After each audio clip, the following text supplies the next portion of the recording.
It's really expensive for doctors and nurses to get educations nowadays. Let's start there. That's a big, big problem. It's a lot of time that they have to put in, and once they put that time in, and we pay all the OSAP loans and we take care of them for all that time, before you know it, they're off to the United States or some other country to practice their craft. I think we need to find a way to work with them and make sure that we keep the best medical talent on Canadian soil. Thank you. Dorian Baxter of the Progressive Canadian Party, please. I think the question, rather than being about Canadian talent and Canadian doctors and so on, was really a simple question by this gentleman, a Vaughan resident, that Vaughan needs a hospital. And there is no doubt, if you look at the population of the greater Vaughan area, it is an abomination that the federal government has not assisted the province to provide a hospital in that area. 270,000 people need to have a hospital closer to home than what they've got now. I have to also point out that I am very concerned that the Harper government has betrayed us. Whether we like it or not, we have a two-tier healthcare system that he is not only winking at but smiling at, and this is taking away the incredible diamond in the belt of Canadianism. We can only ever have and only ever agree with one level of health care. And I think that the other thing that occurs to me is the significance of what was said by Leslie Boren. We need the federal government to be in charge of dispensing health care. Thank you. Giovanni Fantino of the Conservative Party, please. There's no question that Vaughan needs a local hospital. It's resident hospital. It's one of the largest communities anywhere without having a hospital in Vaughan. And to that end, the federal government should, I believe, come forward with some infrastructure funding, realizing full well that health care is a provincial responsibility, but there is an opportunity for partnership. And today we made that known widely in a release. But in any event, what I wanted to say is the transfer payments to the provinces annually this year range in the area of $54 billion for health care. Compared to the 1990s, when the then Liberal government sucked up some $20-odd billion out of the system. And to that end, of course, there is a lot of need to make up. And this is the big refrain we hear from seniors especially. They need their local hospital, and I intend to help them get it there. Thank you very much. Tony Jenko of the Liberal Party, please. I am the chair of York Central Hospital, the board of directors, and at the time, I'm on a leave of absence, Mr. Fantino. Would you please show me some respect? The fact is that that hospital is now moving ahead, and I became the chair of the board of that hospital, of a united board of directors with Vaughan and Richmond Hill residents together to plan the development of a hospital in Vaughan. There's been a tremendous amount of work done in the community prior to that, leading up, and Mr. Fantino has been a party to some of that. The fact is that the federal Conservative Party is now having to develop a health accord with the provinces and is speaking openly about getting out of the healthcare business entirely. So we don't know where Mr. Fantino stands on these issues. He first says he's going to have funding for a hospital, then he says he's going to be funding for infrastructure. You know, there are roles and responsibilities of government, and your government is trying to get out of the hospital business entirely with consultations by members of your own caucus. So, you know, we don't know. We can't trust anything the Conservative Party says on these matters. We're now going to open up this question to open discussion. I think the main issue here is that Vaughan, and I have to again endorse Mr. Fantino 100%, it's an abomination that we do not have a hospital in Vaughan already, and it is an absolute blight on the Conservative government that it hasn't happened sooner. I like what he says about getting them to provide some infrastructure, but if the Vaughan residents really want some action in the next 6 months, I can guarantee that. I can guarantee that I will be a voice, and I will work very closely with people like Mr. Jenko, who knows about the hospital business. I'll work with Mr. Bevilacqua, all to the benefit of Vaughan voters if they will send me to Ottawa this coming November 29th. Mauricio Bevilacqua had 20 years to get that city a hospital. 20 years. And he sat there and and it's nothing. Mr. Harper, it's not even a hole in the ground. Mr. Harper said not word one about helping to support a hospital. All of a sudden, there's a by-election, and his candidate So in is 5 or talking 6 years, about Harper said not word one, but in 20 years, Bevilacqua had a chance to say a whole bunch, and he didn't do a thing. You do understand the Constitution and how that works? I mean, the reality is healthcare and the infrastructure with respect to hospitals is a provincial responsibility. Even Mr. Fantino is backtracking on the issue and talking about infrastructure funding, which is a joint municipal, provincial, federal program, which is now finally the right position to be taken. In defense of Mr. Bevilacqua, if you look at his record, Brian, he has been making a noise about it. Sure, he's full on deaf ears because guess what? He was liberal. I'm not saying he didn't make a noise. I'm saying he didn't do a thing. There's not even a whole He made a real effort. Well, there will be. I spent 20 years in construction. That's what I did. I spent 20 years in that industry. It takes about a week and a half to dig a hole.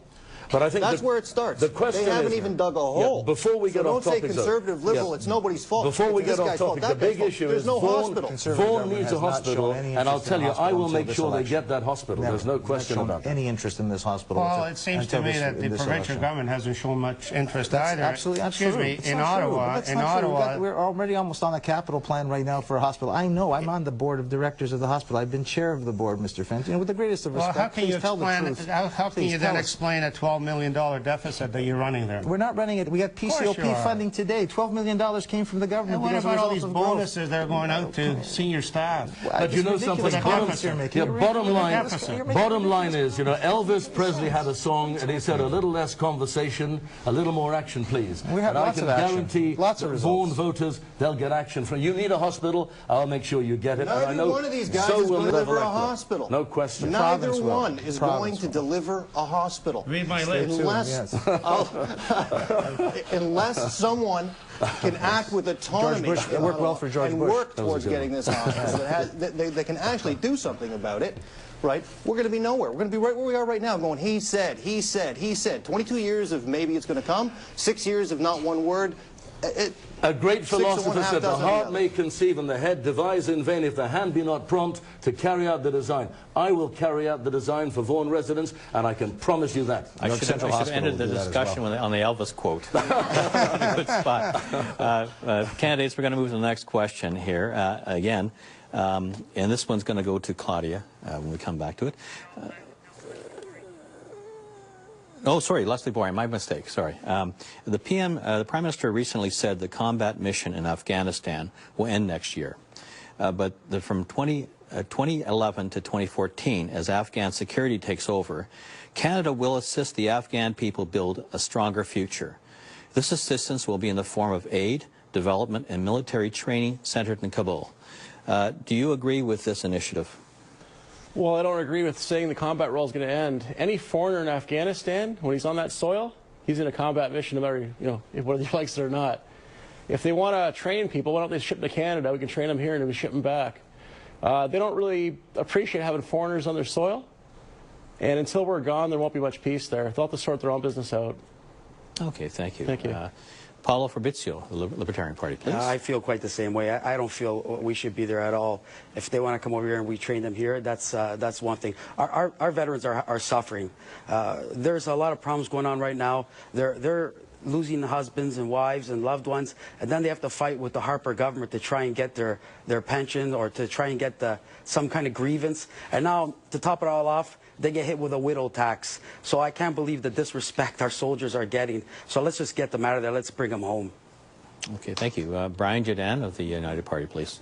As far as Afghanistan goes, the Liberals and the Conservatives are both going to tell you that we can't let our sacrifice, the sacrifice that our men and women in uniform make, go unrewarded or go unrecognized, however they choose to term it at the time.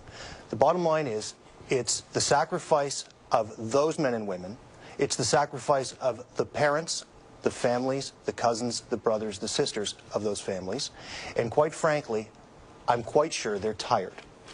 Fear and anger are physically exhausting, not just for the troops, but for the entire country. And quite frankly, we're sick of it. The best thing we can do is get the troops out of Afghanistan as fast as possible. I don't disagree that if we need to train Afghan defensive forces or policing forces, we would have no trouble bringing them over here where we have the infrastructure to do it. We're not trucking jets and truckloads of equipment over to a foreign nation where it's just going to be destroyed or attacked. Thank you, Brian. Dorian Baxter, please. Thank you. Unfortunately, this particular move by Stephen Harper has added significantly to the long litany of his broken promises. He has promised us time and again a certain date when the troops will be brought home, and now I have to agree with what was said earlier. If our troops are on Afghani soil, they are on a combat mission. My concern also is that Mr. Harper seems to have conveniently forgotten that our democratic principles are based on the Westminster model of parliamentary democracy.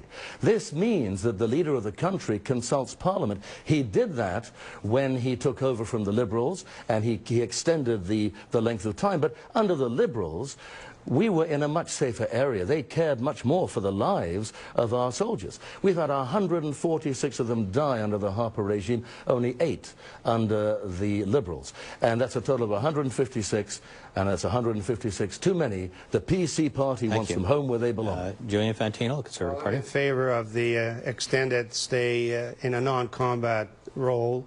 Reason being is that Canada is world-renowned for intervening to bring democracy to countries elsewhere, the oppressed and under tyrannical regimes. Yes, the sacrifice made by our soldiers is something that is very, very precious indeed and can't be discounted, and as well for their families. I've been at Trenton, and we have been, as an OPP, been bringing them home, and we know what that's all about. However, I also know the importance of the Canadian military to transition to this new peacekeeping or non-combat role to assist those people, women, for instance, who are oppressed and victimized, those kinds of regimes. We do it all over the world as a peacekeeping role, the UN nations and so forth. Canada cannot let the side down. This is what we stand for, democracy, and it can be done elsewhere. Thank you. Tony Jenko, please. Yeah, Liberal Party is in favor of the extended mission and training. What we're disappointed in is the Conservative government's inability to properly consult Parliament on this issue. I worked in the Ministry of Defence. I was a part of a number of experiences and meeting the soldiers and seeing the sacrifice they make, like police, like other public servants who are prepared to give their lives for their country. And we need to provide more support and more leadership for them as we move forward in these roles. I'm disappointed that the Conservative government hasn't done more to advocate on behalf of the military and to provide the kind of support that it needs in the context of these issues. And I'm hoping that over the course of the next little while, once a Liberal government goes in power, that we'll get the kind of worldwide respect that we deserve. Recently, it's been evidence in the UN Security Council vote where we did not get our seat on the Security Council because the role of Canada in these areas has not been respected. So Afghanistan and the training mission will hopefully help rebuild the trust and confidence the UN should have in really putting us in the Security Council. Thank you very much. Claudia Rodriguez, Lorraine, please. Again, these two gentlemen love to miss the elephant in the room. This is not, symbolically, the men and women are courageously there. It's a great symbolic gesture of courage. But really, the only ones profiting from this war are large corporations, big banks. Former Minister of Defense, Dick Cheney, he was the CEO of Halliburton, one of the large contract companies there. And I've spoken to contractors that are there, and they tell me that it's a very lucrative mission. And we are not going to sit idly and wait for this lucrative mission to end in over 150 lives of Canadian men and women lost. They want to return. They're returning with post-traumatic stress disorder, and we're almost treating it like a don't ask, don't tell policy. It's absolutely ludicrous. They are going through a lot of stress. Psychological, mental, physical stress, and we need to be there for them. We need to bring them back as soon as possible. Thank you. Thank you very much. Candidates, we're going to open this up for open discussion, please. I was going to say that, you know, we could go along with the Liberal position and the neocon position, which says keep them there. But what I'm worried about, Mr. Moderator, is that they are being kept there by Mr. Harper, and they are ill-prepared. They don't have the equipment. He hasn't given them the helicopters. Half of them have been killed by landmines and unexploded devices. And if only he would at least give them the support. He is not doing that, and therefore I do hold Mr. Harper's government responsible for the loss of 146 soldiers. It could have been mitigated significantly if we'd had the helicopters and the ground support that we needed. It's one thing to send them out there, but if to send them out there unprepared is absolutely wrong. And let's not forget, but when they get back, let's not forget when they get back, they have no support from their government. Well said. I met with a group in Barrie. Well I met with a group in Barrie, and they're fighting. They're rallying to try and get some kind of support from the Harper government.